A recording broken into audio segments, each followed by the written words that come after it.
તમારો હુકી ખેતી છે સાતરપુર તાલુકો વારીની બાજુમાં ગામ છે સાતપુરા.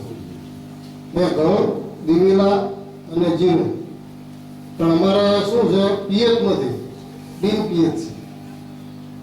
અમે પહેલા જે ભાઈએ કીધું તેમ પેલા સ્ટ્રક્ચરમાં ઘણું કર્યું, એકમાં ડીએપી નાખ્યું, એકમાં સિમ્પોસ નાખ્યું અને ઘણું ભેળવીને વાવ્યું. તો એમને કીધું એમ જ જે ડીએપી હતું એમાં જમીન આખી ધોળી થઈ ગઈ હતી, એટલે સાર થઈ ગયો અને ઉગાવવા નહોતો ઉગ્યો. અને આ જે સિમ્પોસ હતું એમાં કમ્પ્લીટ જમીનને આમ સુધારણા લાગી હતી અને એક દાણો અમે ગણી આવ્યો તો બધો જ દાણો ઉગી ગયો. એના પછી અમે ઈશ્વરભાઈ અમારે એમનો એગ્રો છે ત્યાંથી અમે સિમ્પોસ કરી દીધું અને અમારે ટૂંકી ખેતી એટલે સારામાં વાપરવાનું. તો અમે વાવ્યું અત્યારે હરડા છે કારણ કે અમને એવા હરડા દેખાતા નથી પિયરના, એવા અમારા ચાહવા હરડા છે. અને આ સાહેબો પણ ત્યાં આવી ગયા છે ચૌધરી સાહેબને. પછી ઘઉંમાં અમે શું કરતા પેલું ડીએપીની વાત એટલે પૂરેપૂરા ઉગતા નહીં, પણ આમાં ભેગું આવ્યું છે ઘઉં અને સિમ્પોસ બી ભેગું.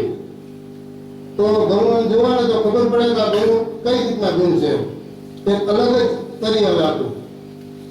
એટલે અમારી જમીન ખારવાળી છે, ડીએપી થી ખાર વધારે થતો, ઉગાવામાં ફેર પડતો હતો.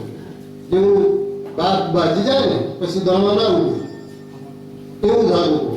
તો આ સિમ્પોસ વાપર્યું એનાથી એવું કશું થયું નથી.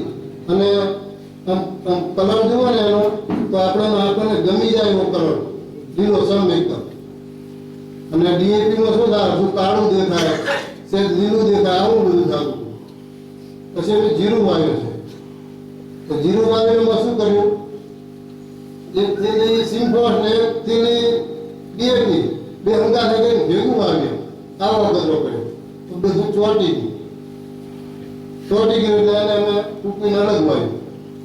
પછી આ સિમ્પોસ એટલું વાવ્યું અને ઉપર જીરું વાવ્યું. તો અત્યારે જીરું જોવા તો આપણું જીરું છે બિન પિયતનું, તો જે ડીએપીનું છે એ અલગ પડે છે, આ અલગ પડે છે. આમાં કુમાસ વધારે છે, એની દારૂ વધારે છે અને લીલાશ વધારે છે. એટલે દરેક ખેડૂતોને અને બીજું કે ડીએપી 1300 નો ભાવ અને આ 400 રૂપિયા બચે. એટલે બીજો ખર્ચો જે નિંદણનો છે, વાઢવાનો છે, બધો ખર્ચો આમાં નીકળી જાય. એટલે આર્થિક રીતે પણ ખેડૂતને પૂરેપૂરો ફાયદો છે. એટલે સિમ્પોસ માટે સિમ્પોસ બહુ સારું છે.